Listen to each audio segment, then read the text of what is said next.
is the mastery of mind. It keeps you in a place of being for moments at a time. Get caught up in its labyrinth, moving through 1,000 doors. One simple end. Love.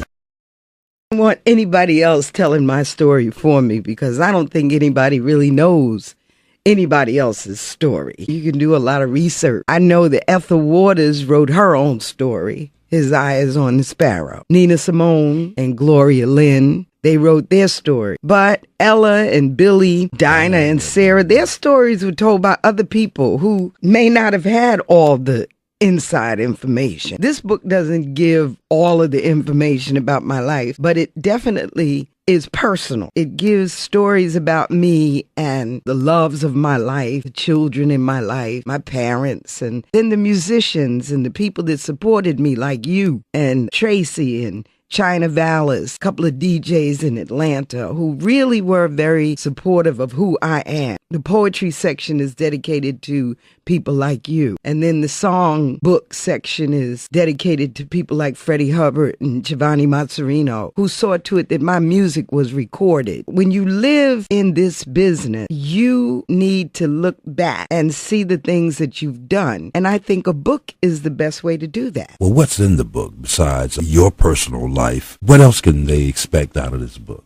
Well, there's photographs, loads and loads of photographs of me with several bands that I've worked with musical friends of mine who I never worked with, but they inspired me, like Quincy Jones and Dizzy Gillespie, Lou Donaldson. And then there's poetry. All the songs that I've written came from, a love poem. I have 35 poems, 40 songs of... But you're still kind of teaching in this book. Yes. I have 2 lectures in there. One is, So You Want to Be a Singer, a manual for up-and-coming divas. Because there's a lot of things about the music business that your younger singers, they don't have a clue. I didn't have a clue. When I started out, Alice Day was a great help to me. People like Linda Hopkins and Dorothy Donegan. There's a long list. Betty Carter, Abby Lincoln. They all gave me clues as to what to do and what not to do. And then the other lecture is Amazing Women in Jazz and Blues, which is a 45 to 60-minute lecture that I give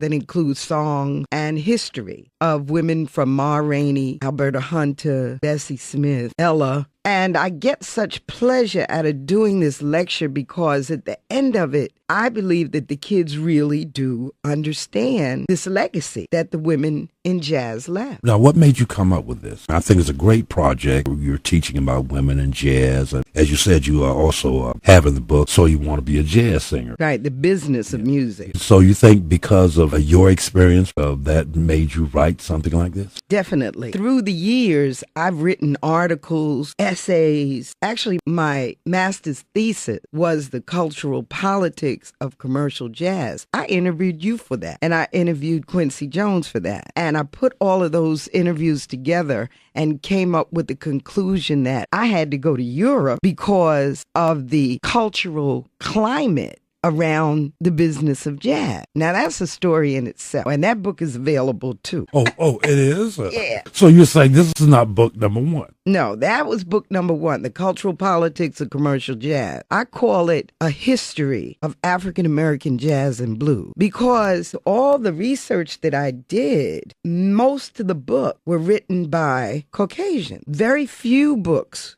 were written about jazz by African Americans who made the music, who started the music. So I think that we have to define ourselves. And that's why I wrote my book, so that I would be the one defining Joan Cartwright.